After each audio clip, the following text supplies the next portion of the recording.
আপনারা যদি সিপাহী যদি নিয়োগ না দেন, এএসআই নিয়োগ না দেন, আমাদের বিসিএস যদি এএসপি নিয়োগ না দেন, যদি আপনার জুডিশিয়ারি যদি আপনার নতুন লোক না দেন, এরা তো ওই জায়গায় বসে যে অন্যায়গুলি করে গিয়েছে এখন তারা সেই অন্যায়গুলি তারা করে যাবে। তারপরে গার্মেন্ট মালিকেরা এই যে বাংলাদেশে যদি আপনারা পরিসংখ্যান নেন, এখানে আব্দুল হাসান কলিমুল্লাহ আছেন, উনি এ ব্যাপারে অবশ্যই তথ্য দিতে পারবেন। সেটি হলো এই ব্যাংকগুলিতে যত লোন নিয়েছে, এই লোন নিয়েছে কারা? মৎস্যজীবী, হাজার হাজার মৎস্যজীবী। উনি বলতে মৎস্যজীবী খুঁজে পাচ্ছি না, এরা প্রকৃত মৎস্যজীবী না। আপনার এখানে বয়স্ক ভাতা দেওয়া হচ্ছে, এরা বয়স্ক না। বিধবা ভাতা দেওয়া হচ্ছে, এরা বিধবা না। ছাত্ররা আমাকে বসিয়েছে, ছাত্ররা আন্দোলন করেছে, আগামী দিনে ছাত্ররা দেশ চালাবে। বুড়োরা শেষ করে দিয়েছে, বুড়োরা পারে নাই। ওনার বয়স ৮৬ বছর।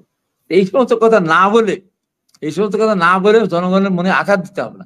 আমরা আঘাতপ্রাপ্ত হয়েছি যে ডক্টর ইউনূস অসীম সময় উনি সংস্কার করার জন্য যদি থাকতে চান, সেটা বুমেরাং হবে। জেনারেল ওয়াকারুজ্জামান যেটা বলেছেন, এটা কিন্তু বাংলাদেশের মানুষ, গণতান্ত্রিক দলগুলি, রাজনৈতিক দলগুলো কিন্তু এটাকে মেনে নিয়েছে।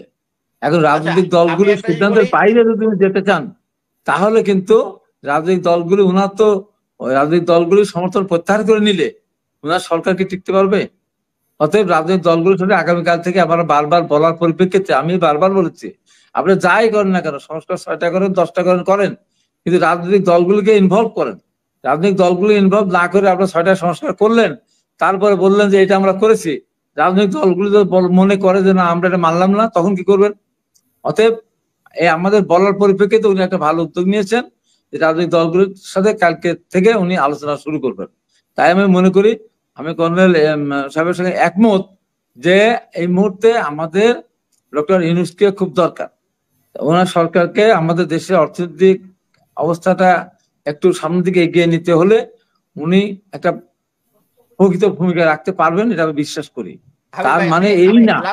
একটা কথা একটু বলি, লাস্ট একটা যেটা বলতে চাচ্ছিলাম সেটা হচ্ছে, আমি মানে অফুরন্ত সময় দিতে বলি না, আমি যেটা বলছি সেটা হচ্ছে উনি একজন নির্মোহ মানুষ, উনি ক্ষমতার লোভী নন।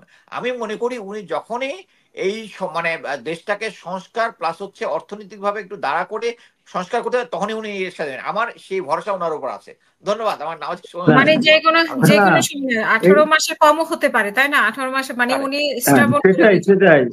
এবং এটা হলো কি যে উনি যদি নতুন করে কোনো নিয়োগ না দেন, এই প্রশাসন দিয়ে উনি বারবার বলেন, এই পুলিশ দিয়ে, এএসপি দিয়ে, এই ডিসি দিয়ে, এই বিচার ব্যবস্থা দিয়ে উনি সংস্কার যতই করতে চান না কেন, ওই সংস্কার করতে পারবেন না।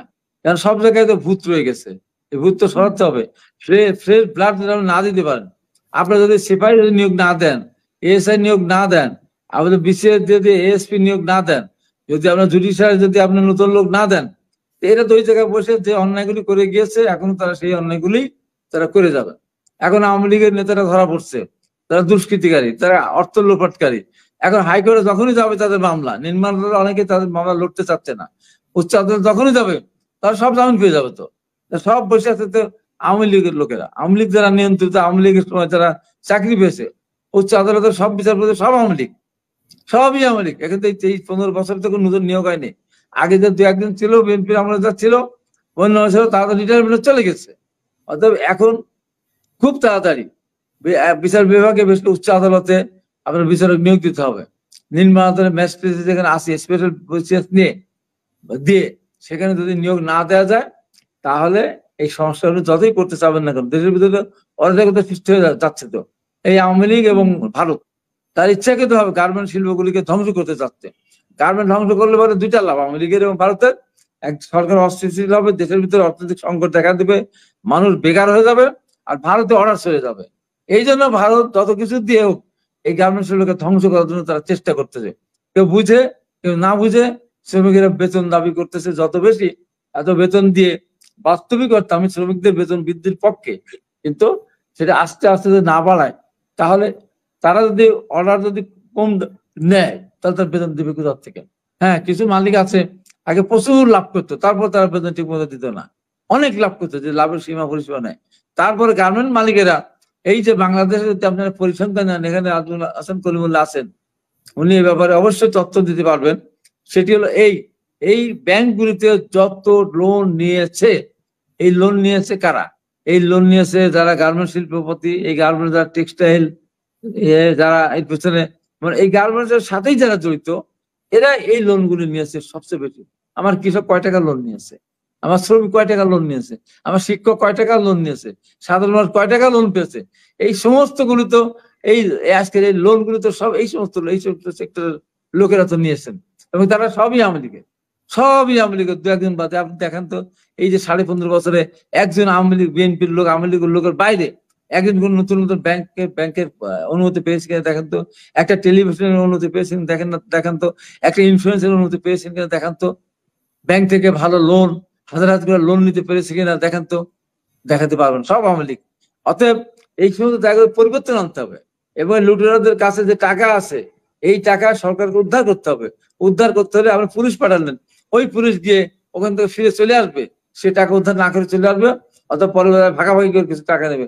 অতএব ফ্রেশ ব্লাড দেওয়া লাগবে, সেই পুলিশের ভিতরে সেই স্পিড ঢুকিয়ে দিতে হবে যে তুমি যাবে, যেখান থেকে দুর্নীতি পাবে, যেখানে টাকা পাবে তুমি উদ্ধার করে নিয়ে আসবে, ছেড়ে দিয়ে আসবে না। অনেকে আছে টাকা নিয়ে এখনো ছেড়ে দেয়, এখনো আগের পুলিশ আছে, আসামি ধরা পড়ে সেখানে কিছু টাকা দিয়ে ছেড়ে দেয়, দেখছি আমি। এবং মামলা নিচ্ছে ওইভাবে, যেটা মামলা নেওয়ার কথা না সেটা নিচ্ছে, যে নেওয়ার কথা সেটা নিচ্ছে না। এখানে তারা সেই আগে যে গ্রেপ্তার বাণিজ্য ছিল, মামলা বাণিজ্য ছিল, এখন এগুলি অব্যাহত আছে, অব্যাহত আছে। বিভিন্ন জায়গায় টিউনও বসে আছে, এই সমস্ত টিউনটা করি অবস্থা, বিভিন্ন জায়গায় টিউন, আমি তো আমার পাবনাতে বিভিন্ন জায়গায় দেখছি। এই টিউনগুলি তো সব আওয়ামী লীগের নিয়োজিত বা নিয়োগপ্রাপ্ত, এরা এদের মতো করে চলতে চায়, এরা আমাদেরকে ডিকটেট করতে চায়, এরা এদের মতো করে চলতে চায়। তার এদের পিছনে যে ইয়েগুলি আছে আপনি খুঁজে দেখেন তো, কিছু বাদে ম্যাক্সিমাম জায়গায় দুর্নীতি। আমি আমাদের পাবনা ডিসি সাহেব গেছেন, আমি কালকে তার সাথে পরশুদিন তার সাথে আলাপ করেছিলাম।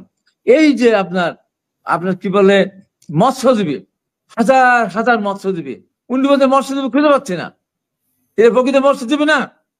আপনার এখানে বয়স্ক ভাতা দেওয়া হচ্ছে, এরা বয়স্ক না, বিধবা ভাতা দেওয়া হচ্ছে, এরা বিধবা না, এবং মাতৃকালীন ভাতা দেওয়া হচ্ছে, দেখা যাচ্ছে এখানে কোনো ইয়েই নাই, সে মানে সন্তান সম্ভাবনাময় কোন সেই পরিবার কোনো মহিলাই নেই, তাদের দেওয়া হচ্ছে। এই যে সরকার বলতো না যে আমরা সারা সামাজিক নিরাপত্তার মধ্যে 2 কোটি মানুষকে নিয়ে আসতে, এই 2 কোটি মানুষের ভিতরে অনেক মানুষ আছে, এরা ওই যেমন আজকে গুচ্ছগ্রাম করলো না, প্রশংসিত গুচ্ছগ্রাম গুলো আজকে কি ভূতের বাড়ি হয়ে বসে আছে, সেখানে বিদ্যুৎ যায়নি, রাস্তা যায়নি, সেখানে লুটপাট করার জন্য এই গুচ্ছগ্রাম নাম করে করলো। এই বাড়িতে কেউ থাকে, ওখানে কেউ যায়, যেখানে কর্ম নাই কিছু নাই সেখানে মানুষ যাবে, ওখান থেকে 5 মাইল 3 মাইল কিলোমিটার 3 কিলোমিটার দূরে এসে ও কাজ করবে কোথায়? তারপরে ওখানে বিদ্যুৎ নেই, ভূতের বাড়ি হয়েছে। সেখানে আমি অনেকবার টেলিফোনে বলেছি, একটা বাড়ির পিছনে 1,50,000 20,000 30,000 টাকা নিয়ে যারা স্বাবলম্বী তারা টাকা দিয়ে বাড়ি করে নিয়েছে। গরিব দিতে পারে? গরিব 10,000 টাকা দিতে পারে? টাকা ছাড়া গুচ্ছগ্রামে কেউ বাড়ি পায়নি, কেউ পায়নি। যারা দিয়েছে নিয়ে তারা তনুদেরকে থাকতে দিয়েছে, অথবা মনে করেছিল যে এখানে বিদ্যুৎ যদি একসময় যায় তাহলে ভাড়া দিতে পারবো। এই হলো সরকারের বিগত সরকার অবস্থা। কোন জায়গাটা আছে? একটা জায়গা আপনি দেখেন তো, একটা জায়গা আপনি দেখান যেখানে দুর্নীতি হয় না। বিশ্ববিদ্যালয়ের শিক্ষক আগে নিয়োগ করতো, ফার্স্ট ক্লাস ফার্স্ট হলে সে চাকরি পাবেই, সেকেন্ড হলে যদি অপশন থাকে 2 জন সে পাবে। এখন দেখেন তো পাই কিনা? 3 নম্বর 4 নম্বর 5 নম্বর জায়গা আছে, লাখ লাখ টাকার বিনিময়ে বিশ্ববিদ্যালয়ের শিক্ষক নিয়োগ হয়, কোটি কোটি টাকার বিনিময়ে নাকি ভাইস চ্যান্সেলর নিয়োগ হয়। অতীতে ডিভুমনির বক্তব্য শুনেছি আমি। প্রশ্নপত্র ফাঁস হয়ে যায়, ছাত্রলীগের ছেলে প্রশ্ন ফার্স্ট থাকে, আওয়ামী লীগের সিন্ডিকেট প্রশ্নপত্র ফার্স্ট হয়ে যায়। কিসের বিসিএস, কিসের এমবিবিএস পরীক্ষা, কিসের ক্লাস 8-এর, কিসের ক্লাস 10-এর, কিসের এইচএসসি, সব জায়গায় এটা জড়িত। দীর্ঘদিন ধরে এগুলো চলে আসছে। বিচার ব্যবস্থা বলে কোনো জিনিস আছে? এই যে মিথ্যা মামলা, হয়রানি মামলা, আজগুবি মামলা, গায়েবী মামলা, এই যে দিল এই সমস্ত অফিসার পুলিশ যারা এই যে আয়ো ছিল, বা যারা থানা যারা ওসি ছিল, বা যারা এসপি ছিল, আমরা যখন কোর্টে গিয়েছি আমাদের একটা মামলা তারা শুনেছে না, শুনে তার সাজা দিয়ে দিয়েছে। গাড়ির মালিক নেই, নাম্বার নাই, নাম্বার প্লেট নেই, চেসিস নাম্বার নাই, কিচ্ছু নাই, গাড়ির মামলা দিয়ে আমাদের সব একে একে সব সাজা দিয়ে দিল। তাই বলবো এখন সরকারকে সফল হতে হলে সংস্কার যেমন দরকার, যে ক্ষেত্রে দরকার সেটুকু করে, নির্বাচনী ব্যবস্থার কথা আমি বলবো, দলীয় সরকার ক্ষমতা না থাকলে যদি আপনি একটা পিয়নকে দিয়ে একটা পুলিশকে দিয়ে, একটা আনসারকে দিয়ে যে বলেন এই ভোট কেন্দ্রে ভোট হবে, তুমি ওখানে থাকবা, কোন রকম কিচ্ছু লাগবে না, না আর্মি লাগবে, না পুলিশ লাগবে, না র্যাব, কিচ্ছু লাগবে না। যদি দলীয় সরকার না থাকে তাহলে সেখানে ভোট হবে, এটা নিয়ে খুব একটা বড় বেশি ব্যাপার না। এখন দরকার বেশি পড়ে গেছে কি দ্রব্যমূল্য নিয়ন্ত্রণে আনা। দ্রব্যমূল্য যদি নিয়ন্ত্রণে আনতে না পারে তাহলে আপনার সংস্কার যতই করুন না কেন মানুষ বলবে সংস্কার দেওয়ার পেট ভরবে না, আমি কিনে খেতে পারছি না, আমার দ্রব্যমূল্য কমে আমার ক্রয় ক্ষমতার মধ্যে আনতে হবে।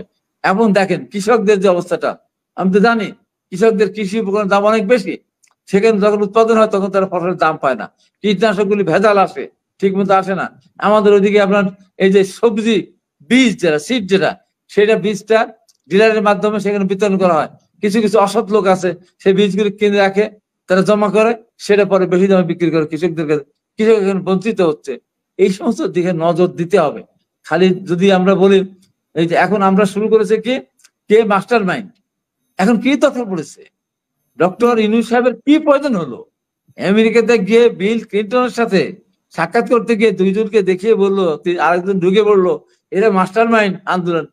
কোথায় মাস্টার মাইন্ড, কোথায় ছিলেন ওনারা, কোথায় অফিস ছিল, কোথায় কম্পিউটার ছিল, কোথায় স্টাফ ছিল, বলতে পারবে? ওনার কি দরকার এটা বলা, ওনার কি দরকার এটা বলা, যেখানে এরা মাস্টার মাইন্ড। আন্দোলন সফল হয়েছে, উনি সামনের দিকে এগিয়ে যাবেন, আমরা তাকে সমর্থন দেব। আমাদের নেতা তারেক রহমান বলেছেন এই সরকারকে সফল করতে হবে। উনি ম্যাডাম খালেদা জিয়া একটা অসুস্থ মানুষ, বাংলাদেশ সবচেয়ে নির্যাতিত একজন মহিলা, পৃথিবীর মধ্যে বিনা কারণে এত নির্যাতিত হয়েছে এত জনপ্রিয় মানুষ, উনি আগে দেখতে গিয়েছেন, খবর নিয়েছেন। এখন উনি রাজনীতি করবেন, দেশকে নিয়ে চলবেন, হিসাব করবেন। বিএনপি দলের নেত্রী, উনি তখন নোবেল পুরস্কার নিয়ে আসলেন, অনেকে বিএনপি সমর্থন জানিয়েছে, ওনার বিবাদের সময় বিএনপি দাঁড়িয়েছে, পক্ষে দাঁড়িয়েছে, কথা বলেছেন। উনি বলে আসলেন ছাত্ররা আমাকে বানিয়েছে, ছাত্ররা আমাকে বসিয়েছে, ছাত্ররা আন্দোলন করেছে, আগামী দিনে ছাত্ররা দেশ চালাবে, বুড়োরা শেষ করে দিয়েছে, বুড়োরা পারে নাই। তো ওনার বয়স ৮৬ বছর। এই সমস্ত কথা না বলে, এই সমস্ত কথা না বলে জনগণের মনে আঘাত দিতে হবে না।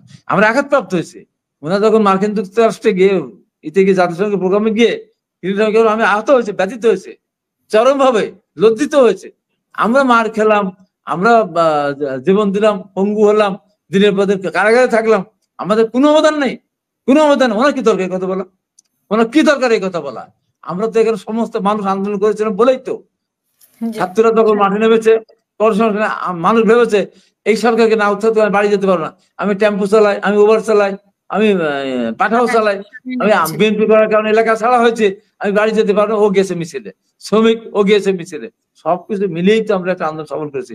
এখন এই আন্দোলনের দাবিদার অমুক তমুক এগুলো না বলে সবাই মিলে মিশে সামনের দিকে এগিয়ে যেতে হবে। একটা গণতান্ত্রিক দেশ আমরা গড়তে চাই, একটা আপনার দুর্নীতিমুক্ত একটা সমাজ আমরা করতে চাই। যে ইন্ডিয়া বসে এই যে বাংলাদেশে আওয়ামী লীগ সরকারকে ক্ষমতা বসানোর জন্য যে ষড়যন্ত্রটা করছে, আমি মনে করি যত ষড়যন্ত্র ইন্ডিয়া করুক না কেন, এই ষড়যন্ত্র আপাতত সফল হওয়ার কোনো সম্ভাবনা নেই। কারণ এই দেশের মানুষ কোনোভাবেই এটা গ্রহণ করবে না। আর কর্নেল সাহেব চলে গেলেন, যেটা বললেন যে ইন্ডিয়া ক্ষমতা রাখতে পারে, আনতেও পারে। ইন্ডিয়া যে ক্ষমতা রাখতে পারে না তার প্রমাণ তো বিগত সরকার পাহারা দিয়েও রাখতে পারেনি। আর এই সরকারকে আমি একটু বলবো যে এই সরকারের এই আন্দোলনের প্রথম শহীদ মোহাম্মদ আবু সাইদ, তার বাড়ি রংপুর। আমি জানি, যতটুকু জানি, আপনার রংপুর রাজশাহী, বৃহত্তর রাজশাহী এবং খুলনা, এই দিক থেকে একজন উপদেষ্টাও নেই, একজনও নেই। যা উপদেষ্টা নিয়োগ হয়েছে সব আমার নাজমুল হাসান কলিমুল্লাহ ভাইয়ের কুমিল্লা এবং চিটাগাং এবং এনজিও যারা করছেন তারা। এখানে কোনো রাজনৈতিক হয়তো অতীতে তার একটা অবস্থান ছিল এই ধরনের বা একজন সেই ধরনের কাউকে এখানে আনা হয়নি। তাই আমি মনে করি একজন ইঞ্জিনিয়ার যত বড়ই হোক না কেন, আমার মাথা ব্যথা হলে কি ওষুধ দেওয়া লাগবে উনি কিন্তু বলতে পারবেন না। আবার একজন ডাক্তার যত বড় ডাক্তারই হোক, যদি তার বিল্ডিং ভেঙে পড়ে, কি কারণে ভেঙে পড়লো, অত সহজে মেধাবী ইঞ্জিনিয়ারদের সে ডাক্তাররা বেশি, তারপরে উনি কিন্তু নির্ণয় করতে পারবেন না। তাই আমার কথা ওইটাই যে সংস্কার করুক। এই যে এখন রাজনৈতিক দলগুলোকে ডেকে করছে, তাহলে নাজমুল হাসান কলিমুল্লাহর সাথে আমার মতো মিলে যাবে, তাহলে এই সংস্কার আর পরে পরিবর্তন করা লাগবে না, বা এই টাকা বা এই সময়টা জলে যাবে না। এই হলো আমার কথা, সর্বশেষ কথা এটি। একটা ভালো বাংলাদেশ দেখতে চাই, সামনে গণতান্ত্রিক ব্যবস্থা দেখতে চাই, অতি দ্রুত দেখতে চাই। ধন্যবাদ।